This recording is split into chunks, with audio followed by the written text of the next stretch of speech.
하나님께서는 가나안 땅에 들어가서는 너희가 가나안 족속과 언약을 맺지 말고 그들과 어울리지 말아라 라고 말씀을 하셨습니다.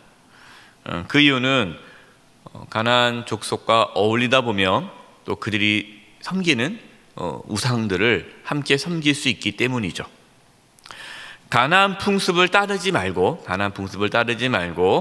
온전히 하나님만 섬길 수 있도록 하나님께서 장치를 마련해 주셨는데, 그 장치가 무엇입니까? 하나님께 절기를 지키는 겁니다. 절기.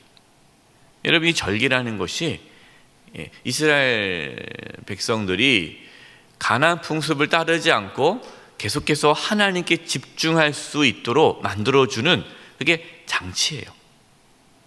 18절 말씀입니다. 너는 무교절을 지키되 내가 내게 명령한 대로 아빕월 그 절기에 이래 동안 무교봉을 먹으라. 이는 내가 아빕월에 애굽에서 나왔음이니라. 가장 먼저 지켜야 할 절기는 무교절입니다. 여러분, 이 무교절이 무슨 절기입니까? 유월절이죠. 이 유월절 기간에 무교병을 먹기 때문에 무교절이다라고도 하는데요. 근데 이 유월절은 언제 지킵니까? 그 날짜가 무슨 달이라고요? 아빕월입니다. 아빕월. 이 아빕월은요, 이스라엘 사람들에게 있어서는 1월에 해당돼요. 1월. 우리가 알고 있는 달력의 1월이 아니고요. 이들의 달력이 따로 있는데, 이 아빕월은 이스라엘 자손들에겐 1월이에요. 왜 그러냐면 하나님께서 출애굽 하실 때 하나님께서 이 애굽에서 나온 그 유월절에 나왔잖아요. 그 유월절에 애굽에서 나오게 됐는데 그 날을 첫 달로 하라. 새해로 생각해라 라고 말씀하셨어요. 여러분, 유월절은 어떤 날입니까? 이스라엘 자손이 애굽에서 자유케 된 날이죠. 구원받은 날이에요. 해방된 날이에요. 그래서 하나님은 유월절을 지킴으로 하나님의 그 구원의 은혜를 잊지 말아라. 그리고 그것이 새해 첫 달이 되는 거예요. 그러니까 이 한 해를 시작하는데 그 한 해의 첫 달이 무엇으로 시작되는 겁니까? 유월절로. 그러니까 하나님께서 우리를 구원해 주셨다라는 그 은혜의 감사함으로 한 해를 시작하는 거예요. 그러니까 첫 출발이 하나님의 구원으로부터 시작되는 것을 보여주는 거죠. 그러니까 너희들의 삶의 시작이 뭐냐? 너희들의 삶의 시작은 하나님의 구원으로부터 시작된다라는 겁니다. 여러분, 우리의 삶도 마찬가지입니다. 여러분, 우리의 삶이 무엇으로 시작됐습니까? 하나님의 구원으로부터 시작됐어요. 예수님 믿기 전과 예수님 믿은 후가 우리의 삶이 완전히 달라지죠. 그래서 우리는 예수님 믿으면 생명이 주어졌다라고 말씀을 하는 거예요. 또 그를 거듭났다, 다시 태어났다, 중생이다 라고 말을 하잖아요. 예수님 믿으면 다시 태어나는 거예요. 다시 태어나는 게 뭡니까? 새로운 삶이 시작되는 거예요. 그래서 우리는 예수님 믿는 그 순간이 내 삶의 시작이에요. 그래서 어떻게 보면 우리가 세례를 받지 않습니까? 물론 유아 세례 받으신 분들은 내가 세례 받은 걸 기억 못할 수도 있겠지만, 유아 세례가 아니라 예수님 믿지 않다가 예수님을 믿고 세례 받으신 분들은 그 세례라는 그 시간이, 그 날짜가 어떻게 보면은 내가 공식적으로 회중들 앞에서 예수님을 구주라 고백하고 또 예수님을 믿는 공식적인 그 선포하는 날 아닙니까? 그래서 세례가 내 삶의 시작으로 생각하고 세례받은 날을 내 삶의 시작의 날로 여겨도 큰 신앙에 도움이 될 거예요. 근데 많은 분들이 내가 세례 언제 받는지 몰라요. 심지어 몇 년도에 받는지도 모르는 분들이 있어요. 저는 그런 거 볼 때마다 좀 안타깝다. 정말 내 인생이, 정말 내가 예수님을 믿고 세례받은 날이 내 삶의 완전히 새로운 날인데 어떻게 그 날을 잊을까? 그러니까 그게 중요하지 않은 거죠. 그러니까 생일을 잘 챙기는데, 내가 태어난 날은 잘 챙기는데 내가 세례받은 날은 잊어버리고 무관해지고, 그는 뭔가가 좀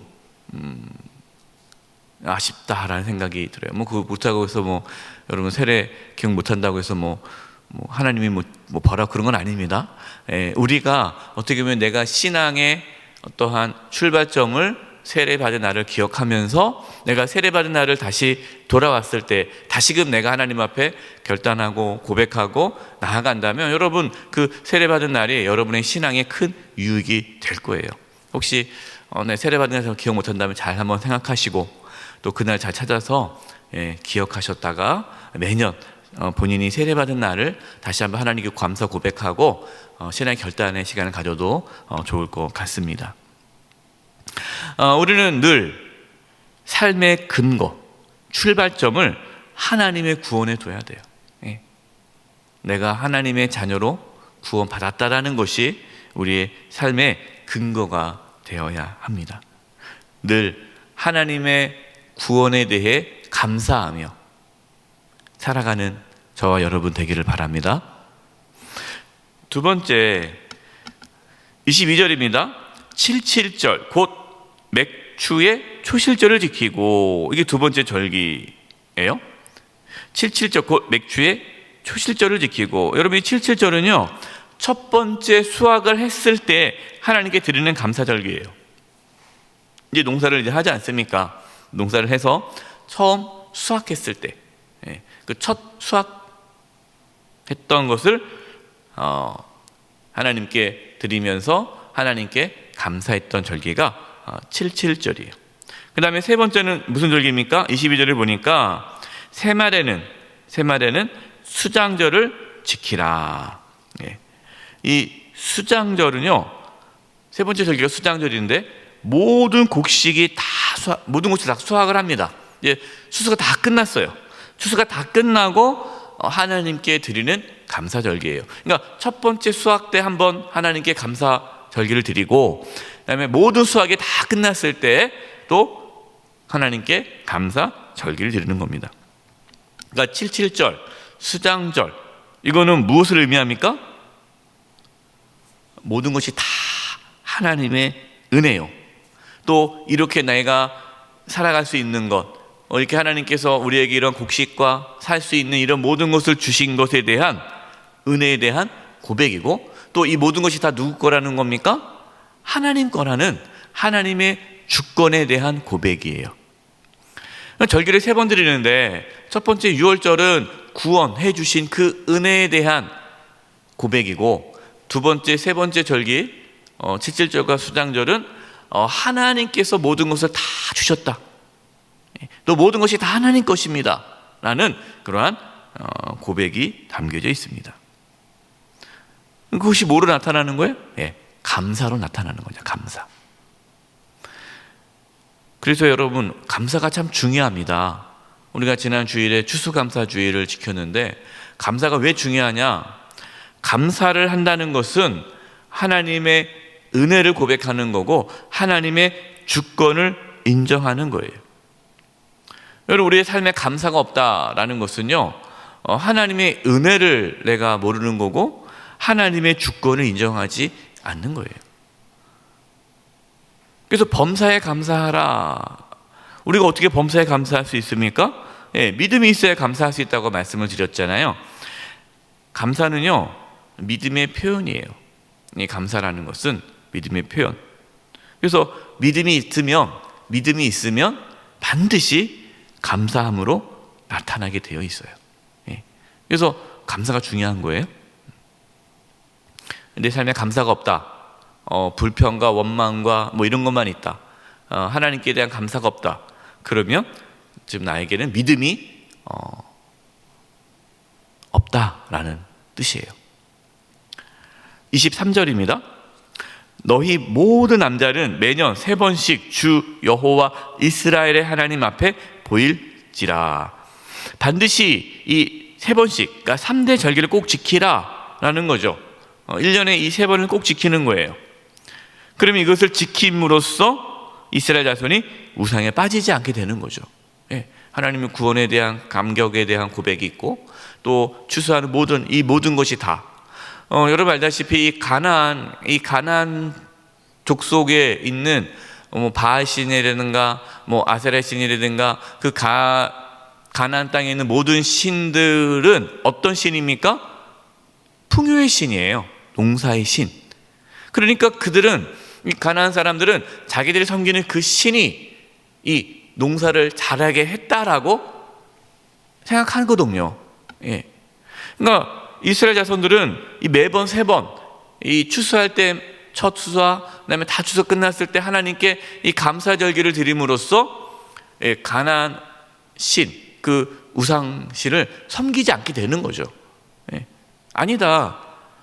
이 우리가 농사하고 얻는 이 모든 것은 또 바알신, 아세라신이 풍요롭게 하는 것이 아니라 여호와 하나님께서 다 이걸 주셨다라는 고백을 함으로써 그 가나안 풍습에 들어가지 않도록 막아주는 거예요. 24절을 보겠습니다.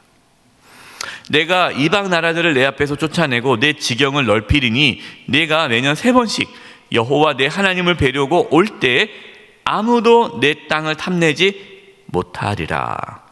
자, 모든 남성이 다 자신의 집을 비우고 하나님께 나와 예배를 드려야 돼요. 절기를 지켜야 돼요. 그럼 여러분, 지금 이 성읍에는 남자가 없는 거예요. 모든 남자는 다 예루살렘, 이제 하나님께서 정해주신 그곳에 가서 이제 예배를 드려야 되기 때문에, 하나님께 정한 곳에 가서 예배를 드려야 되기 때문에 이 성읍에는 남성이 없는 거죠. 그러면 여러분 생각해 보세요. 뭐 그 당시에 뭐 적이 언제든지 쳐들어올 수 있지 않습니까? 뭐 이렇게 선전포고하는 것도 아니라 그냥 몰래 쳐들어올 수 있잖아요. 그럼 남자들이 싸워야 되는데 이 성읍에 남자가 없다라는 것은 무방비 상태라는 거예요. 그럼 걱정할 수 있잖아요. 예, 사람들이 생각할 수 있잖아요. 야, 우리 다 가면 어떡하냐. 그러니까 남자들 반은 가고 반은 다음에 가자.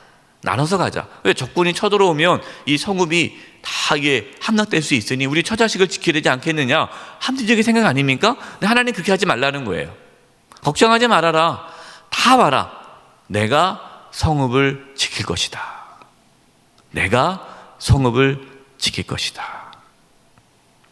여러분, 평화, 여러분 대한민국 안보 누가 지킵니까?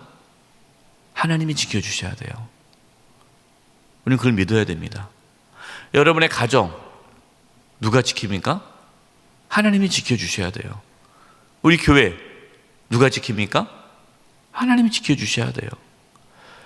여러분, 평화는요 하나님께서 주셔야 누릴 수 있는 겁니다.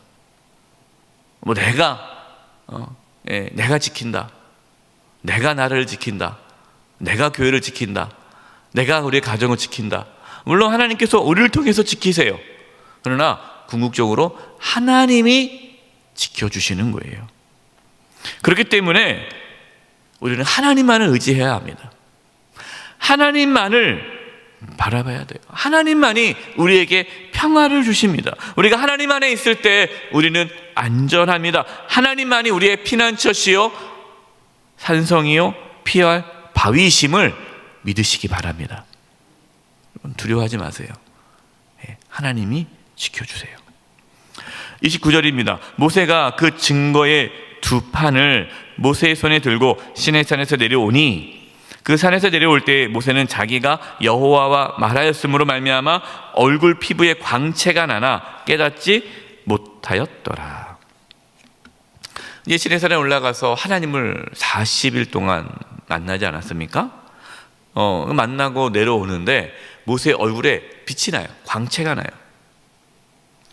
모세의 얼굴이 빛이 나게 된 것은 모세가 하나님과 이런 말씀을 나눴기 때문이죠. 하나님의 임재 가운데 있었기 때문에, 하나님의 영이 충만하기 때문에 그 하나님의 영광이 모세의 얼굴 가운데 이제 나타나게 된 거죠.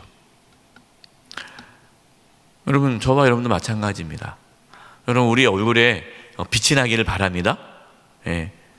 화장을 잘해서 빛이 나는 게 아니라 성령에 충만해지면 얼굴에 빛이 나요. 얼굴이 환해집니다. 밝습니다.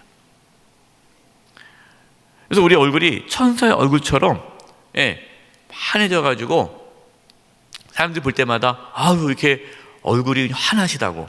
그러니까 예수 믿는 사람들이 얼굴이 빛이 환해야 돼요.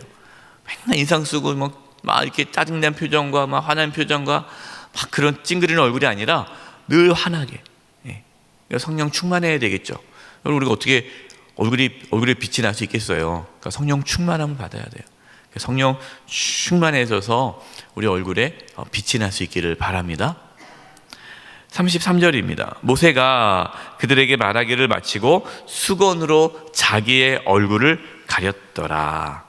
모세는 하나님 말씀을 전할 때는 자기 얼굴을 드러내고 말씀을 전했지만 말씀을 전하지 않았을 때는 수건으로 자기 얼굴을 가렸어요.